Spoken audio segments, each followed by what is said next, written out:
Era pra eu cair, desculpa. Ah, não, tudo bem, sem problema. Mas olha só, tá dando eco, eu não sei. Não, não, agora resolveu. Então, A show de questão bola. é o seu microfone mesmo, que estava captando a minha voz e aí reverberando. Tá dando retorno, é. Tá, Exatamente, beleza. agora eu E não tava ouço nada. baixinho. Show de bola, tava baixinho. Mas infelizmente a gente perdeu a primeira parte, né? Não, se você quiser começar de novo, é tipo assim, agora começa tudo de novo. Por mim não tem problema, assim, tá de boa. Tudo bem, então. Bom, então vamos lá. Só para a gente poder recapitular para a galera que estava sem entender direito por conta do eco. Quem é o Jesus histórico e quem é o Jesus da fé? Tá, então vamos lá. A gente tá recomeçando, então a gente já falou, então vamos refalar para a Isso galera. aí, é só para Compreender. recapitular, porque Ah, tranquilo. caiu. Aí o que acontece? Então, duas coisas que é importante ter em mente. Uma coisa é o Jesus da fé, é o que ficou conhecido como Jesus da fé, que é o discurso que os primeiros cristãos começaram a fazer a respeito da pessoa de Jesus. Essa narrativa que consta nos evangelhos, que consta nas pregações de Paulo e por aí vai, todo esse arcabouço que foi criado em torno da pessoa de Jesus, tudo aquilo que era fazia parte da fé da igreja, das primeiras comunidades cristãs, é o que ficou conhecido como Jesus da fé, ou Cristo da fé, Jesus enquanto Cristo. O Jesus histórico é quando se fala Jesus histórico, está se pensando no judeu que viveu na Galiléia no século I, que andou pelas ruas de Nazaré, de Jerusalém, por aí vai. Então, essa diferenciação é importante ter em mente, porque quando a gente for ver a questão do Jesus histórico, está se preocupando não com o Jesus da fé, mas com o Galileu que viveu no século I. Jesus histórico é o Jesus de Flávio Joséfo, é isso? Ou não? Sim e não, né? Porque Porque Flávio Joséfo também é um tempo depois, né? Não tem. você, por exemplo, você tem alguns relatos, porque muitas vezes quando se pergunta a respeito do Jesus histórico, tem em mente essa questão de, olha, o que é histórico quando se fala a respeito de Jesus? Os testemunhos que há a respeito de Jesus são muito poucos. Tem o de Flávio Joséfo, tem o de Tácito, também tem alguma coisa, mas muito pontual. Porque a gente precisa tirar da nossa cabeça a ideia de que Jesus era super pop na época dele. Não, porque se a gente pegar o ministério de Jesus dentro do Império Romano, Nazaré, Jerusalém e até mesmo a Galiléia eram cidades muito pequenas, muito marginais, de maneira que assim, Jesus ele não tinha uma fama de maneira que todo mundo estava querendo escrever sobre a vida dele, como, por exemplo, escrevia sobre os imperadores, sobre os heróis de guerra e por aí vai. Então, por isso que há muito pouco registro historiográfico a respeito de Jesus. Então, por isso que essas pequenas fontes, como Flávio Joséfo e Tácito, talvez que sejam as maiores, mesmo ela, Flávio Joséfo mesmo, só tem um ou dois parágrafos que falam a respeito de Jesus, e dentre esse parágrafo, tipo assim, várias partes dele são inclusões feitas posteriormente.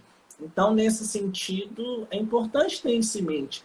Pesquisar o Jesus histórico não é uma tarefa muito simples de se fazer por falta de justamente dado histórico.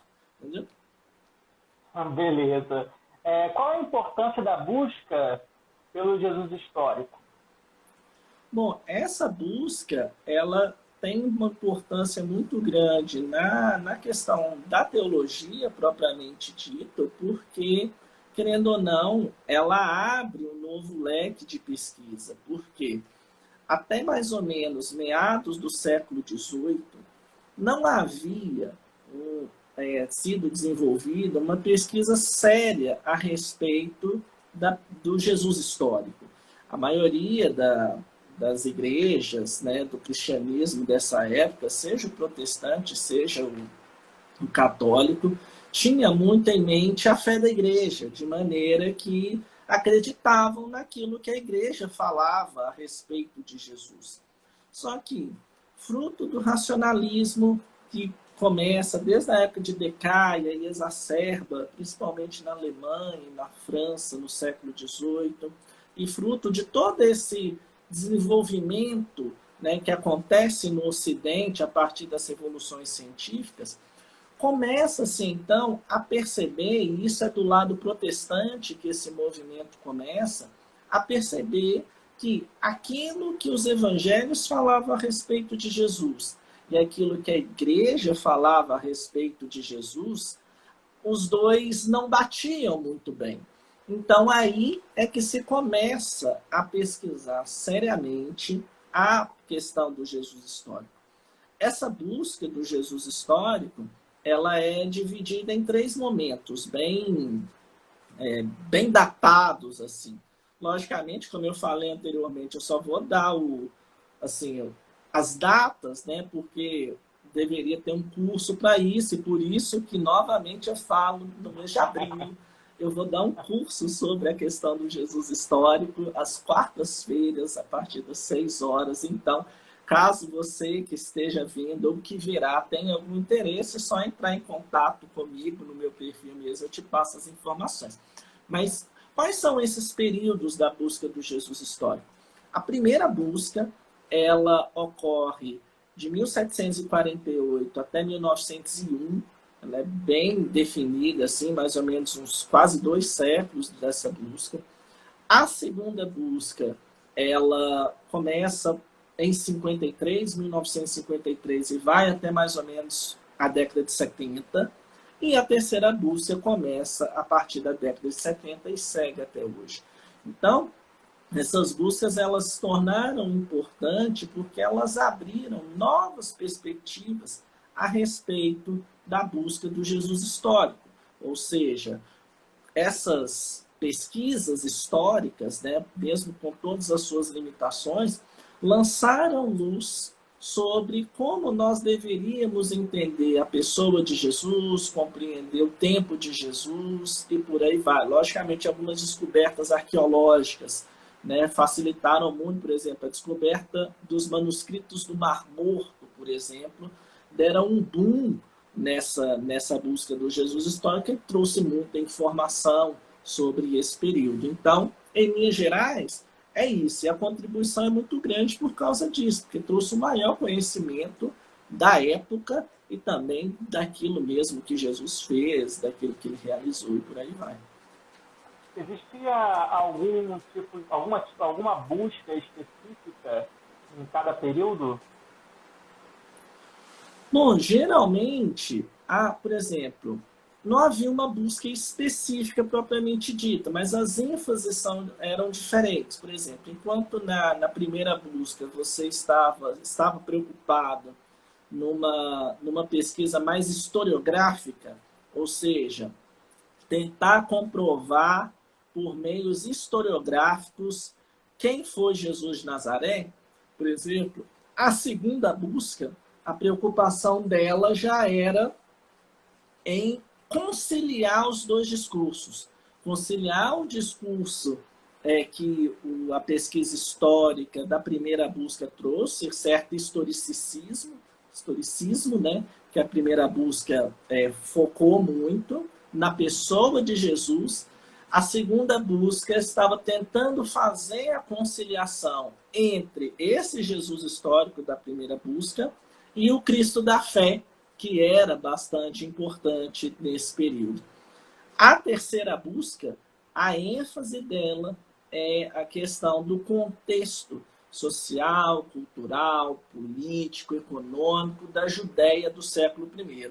Então, todas elas estão preocupadas com a mesma coisa, né? Descobrir e tentar encontrar quem foi esse Jesus de Nazaré.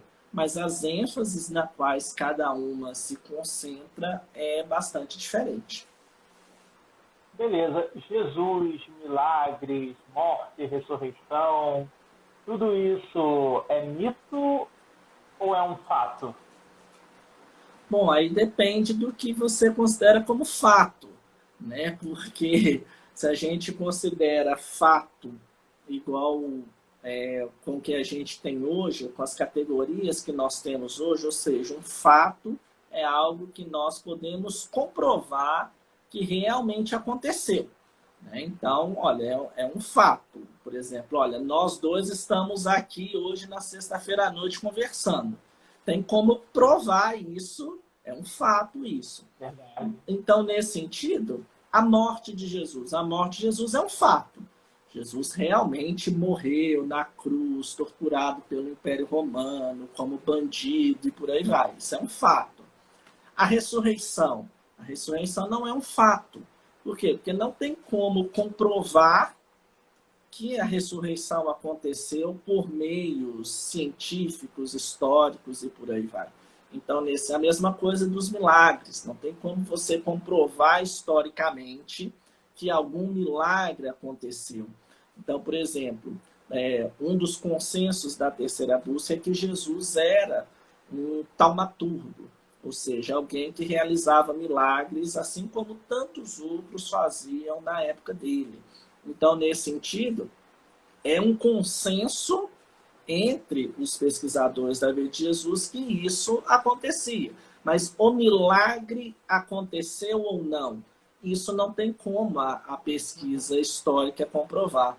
Então, nesse caso, e aí não entra nem na questão de ser mito ou não ser mito, né? Ou ser fato e não ser fato, porque aí entra numa questão tanto simbólica, porque é preciso compreender, primeiro, que os evangelhos não são uma biografia de Jesus, ou seja, nenhum dos evangelistas e dos escritores daqueles textos estão tentando fazer, né, uma autobiografia, uma biografia de Jesus, anotando tudo que ele fez, mas são narrativas para as comunidades, as primeiras comunidades cristãs, para ensinar, para instruir, para lembrar os ensinamentos de Jesus.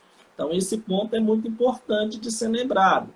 Então, não há esse registro propriamente histórico, de maneira que você possa, nos evangelhos falam que Jesus curou alguma coisa, mas precisa compreender dentro do contexto do livro, dentro do contexto da época, o que aquilo significava, e da mesma forma compreender que o texto bíblico, né, principalmente os evangelhos, eles falam das parábolas de Jesus e eles falam das parábolas sobre Jesus. Então, muitos textos que estão lá são também ensinamentos a respeito de Jesus. Não somente Jesus contava parábolas, né? Os escritores desses textos também, muitas vezes, escreviam em forma de parábolas os atos de Jesus para facilitar a compreensão. Então, é importante ter isso em mente, porque senão a gente perde um pouco, tanto da mensagem, claro, né, que o texto bíblico quer passar, quanto às vezes caem certos simplismos na questão da pesquisa do Jesus histórico, que aí dificulta muito a vida. Beleza. Então, qual era a religião de Jesus de Nazaré? E existe, de fato, uma ruptura da religião a qual ele seguia para a formação do que posteriormente foi chamado de seita do caminho? Bom, vamos lá. Jesus, para começar, era judeu, né? Então, Jesus não era cristão. Isso é um ponto importante de ter em mente, que Jesus não era cristão, porque não existia cristianismo na época de Jesus. O cristianismo, enquanto religião propriamente dita, vai surgir só a partir dos meados do primeiro século, institucionalmente, então, só quase no segundo século, né, que começa uma instituição propriamente, que depois veio se transformar em igreja, né, entre aspas, igreja institucional. Então, Jesus era judeu, para começar, e ao que tudo indica, Jesus, ele era rabi, né, ele era conhecido como um rabi, ou seja, um mestre no judaísmo, tanto que ele tinha seus discípulos, assim como vários outros rabis daquele período também tinham os seus discípulos. Só um negócio, eu vi aqui que os comentários estão desativados. É isso mesmo? Você desativou os comentários? Eu desativei porque fica subindo. Ah, tá. Ah, não, beleza. Só que eu vi isso aqui agora. Antes eu estava vendo os negócios todos e depois parou aí que eu É vi porque para como desativar. tava muita gente falando, eu tava eco, tá com eco, tá sem eco. Ah, não, Aí eu beleza. desativei para não ficar chamando atenção. Não, de boa. Então, voltando. Jesus era rabi, então, nesse sentido, ele fazia parte da comunidade judaica do seu tempo. Da mesma forma, ele ia à sinagoga. Lucas 4 mostra isso muito bem. Ele indo à sinagoga, abrindo o rolo da lei, lendo o profeta Isaías. Então, Jesus ele estava inserido dentro desse contexto judaico. Então, nesse sentido, tudo certo. A questão dele, de alguma maneira, ser um subversivo, eu sempre afirmo que Jesus é um péssimo exemplo de moral. Quando a gente entende a moral como o costume de determinado povo numa determinada época, Jesus, os evangelhos mostram que ele foi um péssimo exemplo de moral. Então, toda vez que alguém tenta justificar a moralidade a partir de Jesus Cristo, a gente pode saber que a pessoa não conhece muito sobre a pessoa de Jesus Cristo. Então, um ponto que é importante perceber é que os evangelhos mostram que Jesus ele está trazendo para o povo uma ressignificação da lei. Jesus, na maioria dos evangelhos, ele é visto como o segundo Moisés, né? Assim como o povo de Israel recebe a lei de Deus por parte de Moisés, assim o novo Israel, ou seja, a igreja, né, que comporta o antigo Israel e o novo Israel, essa igreja recebe da parte de Jesus a nova lei, que no caso seria o Sermão do Monte. Então, nesse sentido, há um paralelo, né? Os evangelhos, a maioria deles, trabalham com esse paralelo entre Moisés e o povo de Israel, Moisés, aquele que traz a palavra de Deus para o povo, e Jesus de Nazaré, como aquele que traz a palavra de Deus para o seu povo.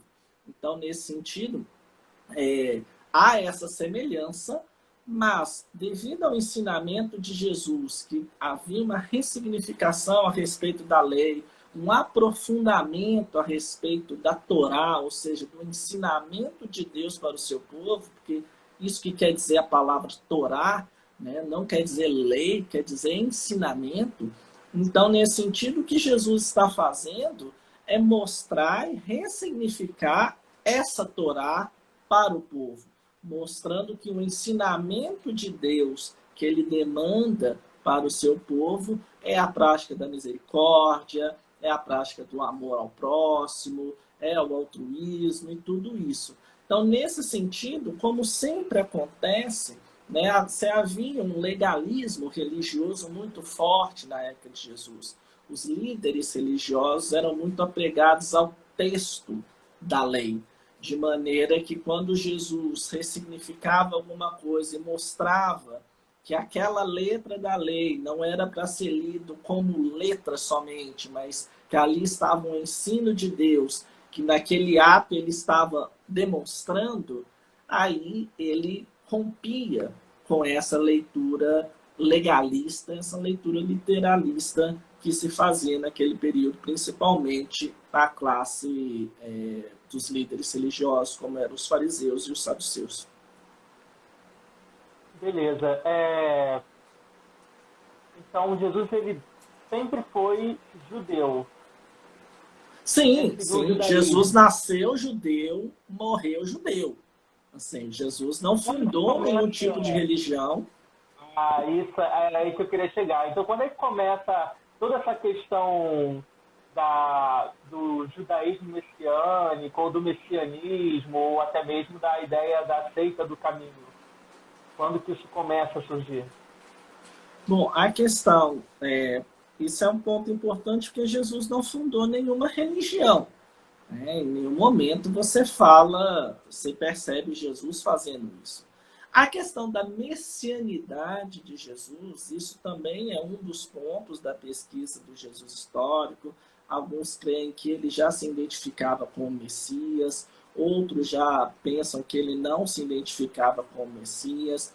Mas um ponto que é interessante de perceber, e que aí é importante ter o contraste, é a expectativa messiânica do povo e a messianidade que Jesus traz. Né? Enquanto o povo judeu daquela época esperava o Messias como aquele que viria por meio da força e da violência, tiraria César do trono e instauraria o império do povo de Israel, né? Esse era o Messias esperado do povo judeu. Era o que eles Jesus... queriam. Hã? Era o que eles queriam. Exatamente, era o Messias esperado. A expectativa era essa. E aí vem Jesus mostrando que não é por meio da força, não é por meio da violência que o reino de Deus é instaurado, mas é por meio do amor ao próximo, do meio da misericórdia, por meio do altruísmo e por aí vai. Então, isso entra em choque com a expectativa messiânica que os discípulos, até mesmo os próprios apóstolos, Marcos vai mostrar muito bem que os próprios apóstolos não compreendiam muito Jesus.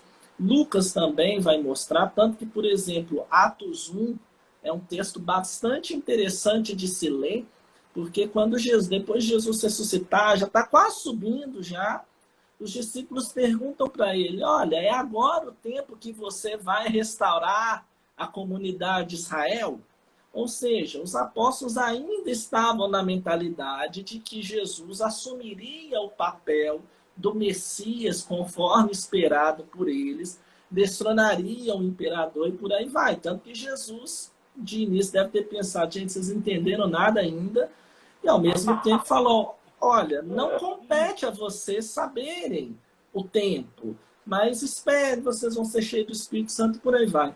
Então, essa expectativa realidade é algo que acontece muito no ministério de Jesus. Então, a seita do caminho, ela começa principalmente após a ressurreição de Jesus, os primeiros cristãos dando testemunho da ressurreição, né? Primeiro as mulheres foram as primeiras testemunhas da ressurreição.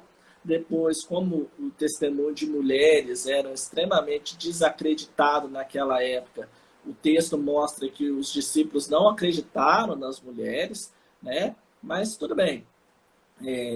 Mas a primeira testemunha da ressurreição, as primeiras foram mulheres, foram elas que anunciaram a ressurreição. E aí a gente pode pensar, se não fossem pelas mulheres, provavelmente os discípulos não saberiam que Jesus tinha ressuscitado. Então, nesse ponto é muito interessante pensar essa subversão que o próprio Evangelho faz sobre o papel da mulher no próprio Evangelho. Então, isso é um ponto importante.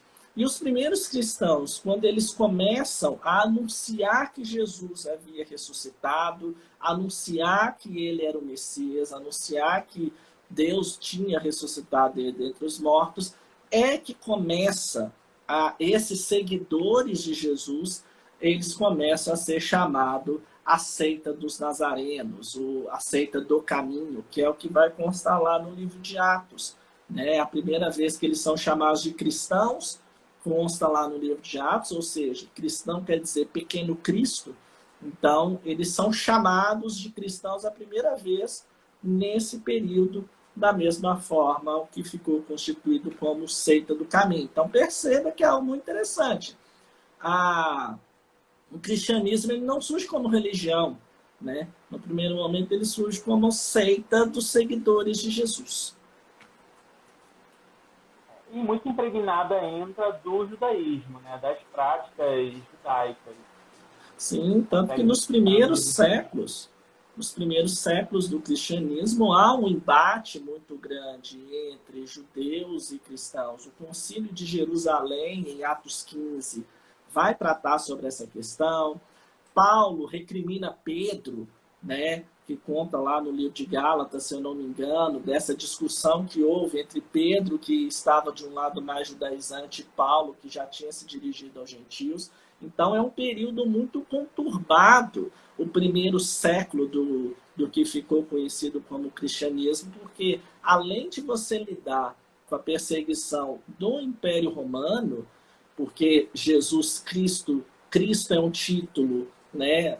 Não é sobrenome de Jesus, mas é um título, né? Que significa Senhor. Então, Cristo também é um título político, né? O Kyrios não era somente... era o título que era dado ao imperador. Então, quando você falava que Jesus é o Senhor, você estava falando que César não é o Senhor. Então, nesse sentido, havia uma conotação política também. Então, no primeiro século, e isso seguiu mais para frente também, mas principalmente no primeiro século, você tem uma perseguição muito grande aos cristãos, tanto por parte dos judeus, quanto por parte do Império Romano. Então, é um período bastante conturbado da história da igreja. Belezinha. Conturbado também que surgiram vários outros messias, né? Sim, aí, não, Messias era igual mato. Messias, isso aí, a galera estava esperando o Messias, então cada hora nascia um, né? Sim. Cada hora um se autoproclamava. Não tem nenhuma novidade em alguém se dizer Messias e ser morto pelo Império Romano. Né? Nesse sentido, era tipo assim, quem é o Messias do dia? Né? Era mais ou menos por aí. Beleza. Bom, então, professor, o que o perfil do Jesus histórico, para a gente poder finalizar nossa live, o que o perfil do Jesus histórico pode nos ensinar nos dias de hoje? Bom, talvez duas características bem, talvez de consenso da terceira busca a respeito do Jesus histórico era que Jesus ele era alguém da mesa comum, ou seja, ele era alguém que compartilhava a mesa comum, ou seja, tinha a questão da partilha, isso é um consenso, Jesus era esse tipo de pessoa, e da mesma forma a questão da sua vida mesmo, né? Um homem cheio de obras, no sentido obras em favor do próximo. Né? São dois consensos que os historiadores hoje têm sobre a pessoa de Jesus. Então, se a gente pega esses dois principais, talvez, a gente pode pensar que conhecer o Jesus histórico, e se nós, no caso, queremos seguir esse Jesus, né, que é a base para o Cristo da fé, porque não existe Cristo da fé se não existisse o Jesus histórico, isso é um ponto muito importante da pesquisa do Jesus histórico. Então, seguir Jesus, seguir os passos dele, tem a ver com seguir os seus atos. Então, nesse sentido, se Jesus era um homem da partilha, então nós também, ter esse conhecimento nos ajuda a pensarmos também em sermos pessoas assim.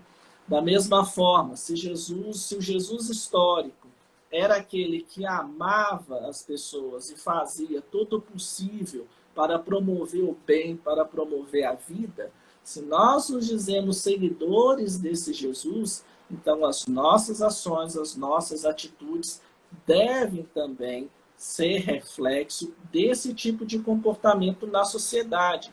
Então, é importante ter isso em mente, por quê? Porque Jesus, enquanto sujeito histórico, ele agiu no seu tempo. Então, se nós seguimos Jesus, se dizemos que somos seguidores desse Jesus de Nazaré, então as nossas obras devem ser também, no nosso tempo, obras que promovam a vida, que promovam o amor, que promovam a liberdade e luta contra toda opressão, assim como Jesus fez. Muito bom, professor. Eu te agradeço imensamente, mais uma vez, por ter aceitado o convite para estar participando aqui do Projeto Teologia Edial. E certamente, numa outra oportunidade, a gente conversa melhor. E também está no meu history o seu curso. Então, a galera que estiver curiosa e que quiser, só ir lá, dar uma olhada, clica lá na menção que eu faço ao Fabrício Velic. Não é também difícil de encontrá-lo, né, nas buscas no Instagram. E aí vocês podem entrar em contato com ele para fazer o curso. É isso, galera. Muito obrigado, professor, e muito obrigado a quem assistiu até aqui. Fiquem com Deus e até a próxima. Tchau, tchau. Alô, muito obrigado pelo convite. Até a próxima. Tchau.